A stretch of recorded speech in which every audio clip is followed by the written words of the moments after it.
This is Carmine from Umberto's, and this is Cooking with Carmine.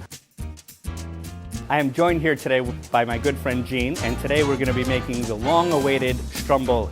I already oiled my table. We're going to make a nice rectangle.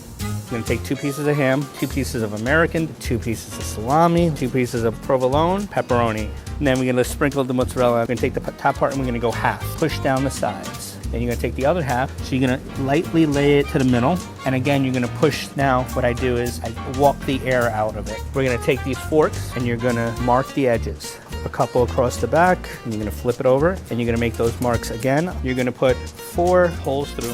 We'll take and we'll trim off just a little bit. Now we're going to take parchment paper and we're going to spray it with some nose stick. We're going to put this in the oven at 350, 375. The Stromboli's been in the oven for about 10 minutes. Wow, they're beautiful. We're going to put that right on the plate.